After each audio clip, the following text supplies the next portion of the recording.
नमस्कार, मैं सृष्टि गौड़ और आप देख रहे हैं टीवी कलयुग टाइम्स। महू में आज सुबह 9 बजे करीब दिल दहलाने वाला हादसा हो गया। जानकारी के मुताबिक मकान मालिक फिरोज मेवाती महू के सिग्नल विहार कॉलोनी में रहते हैं। उसी मकान में तकरीबन 14 लोग यहां पर किराएदार हैं। रात के समय किराएदार समीर ठेकेदार की पत्नी गैस का रेगुलेटर बंद करना भूल गई। जब सुबह उठकर चाय बनाने लगी तो गैस सिलेंडर ब्लास्ट हो गया। गैस इतनी भयानक रूप से ब्लास्ट हुआ कि पूरी मल्टी क्षतिग्रस्त हो गई। महू में आज सुबह 9 बजे करीब दिल दहलाने वाला हादसा हो गया। जानकारी के मुताबिक मकान मालिक फिरोज मेवाती महू के सिंगल विहार कॉलोनी में रहते हैं। उनके मकान में तकरीबन 14 लोग यहां पर किराएदार हैं। रात के समय किराएदार समीर ठेकेदार की पत्नी गैस का रेगुलेटर बंद कर सोने चली गई। जब सुबह उठकर चाय बनाने लगी तो गैस सिलेंडर ब्लास्ट हो गया। गैस इतनी भयानक रूप से ब्लास्ट हुआ कि पूरी मल्टी क्षतिग्रस्त हो गई और दीवारें गिर गई। जबकि उसी मल्टी के सामने रहने वाले अब्दुल रशीद का मकान भी पूरी तरह से मलबे में तब्दील हो गया। रशीद ने बताया कि कल सुबह उठकर हम लोग मंडी चले गए थे। इसी दौरान सूचना मिली तो देखते ही दंग रह गए। हालांकि किसी तरह की जनहानि नहीं हुई, बल्कि मल्टी में रहने वाले किराएदार समीर के 2 लड़के और पत्नी घायल हो गई, जिन्हें उपचार के लिए अस्पताल भेजा गया। इस हादसे के बाद महू कोतवाली पुलिस और वरिष्ठ अधिकारी सहित बम डिफ्यूज का अमला भी जांच पड़ताल करने पहुंचा, जहां पर उन्होंने देखकर दंग रह गए। गैस सिलेंडर इस तरह ब्लास्ट हुआ कि ऐसे लगा कि बम फटा हुआ हो।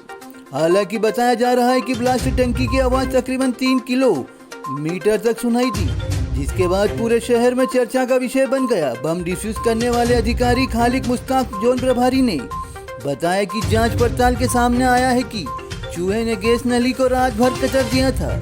उन्होंने कहा कि हमने पूरी तरह से सर्च कर दिया है। यह बात सामने आई है कि किसी तरह की विस्फोटक सामग्री नहीं मिली। कुल मिलाकर एक बात सामने आई कि गैस सिलेंडर के विस्फोट से हादसा हुआ है।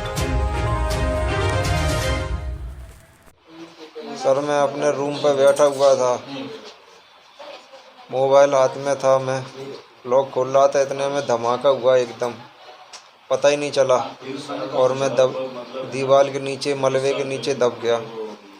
मैंने बहुत उठने की कोशिश की लेकिन उठ नहीं पाया। थोड़ी आवाज़ निकली गले से। 10-15 मिनट बाद कॉलोनी के लड़के आए, उन्होंने मुझे निकाला और मेरे गोद में लेके ऑटो से लेकर हॉस्पिटल आ गए। ये धमाका कहाँ पर हुआ? मेरे पड़ोस वाली बिल्डिंग में। काय का धमाका था, आपको कुछ आइडिया?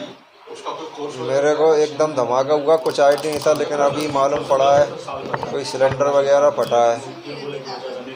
ये कौन सी कॉलोनी की बात है? खान कॉलोनी। खान कॉलोनी जी। आपका किराएदार है वहाँ? जी। ये मकान किसका है? ये मुझे जानकारी नहीं है, मैं भाई के साथ रहता हूँ। आपका नाम?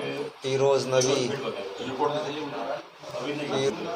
पर मुझे यहाँ पहुँचने के लिए बताया गया था और एसडीओपी साहब से मेरी चर्चा हुई थी कि एक घर में कुछ ब्लास्ट हुआ है।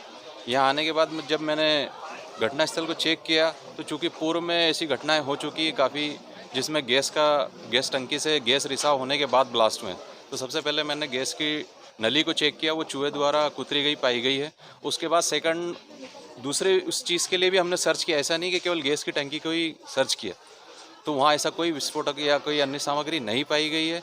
और पूरी जो घटना स्थल है वो बता रहा है कि गैस की टंकी का लीकेज है, उसके बाद में उस गैस में विस्फोट हुआ, जिसकी वजह से ये घटना कारित हुई है। ठीक, मैं Khalid Mushtaq, bomb disposal squad Indore zone प्रभारी।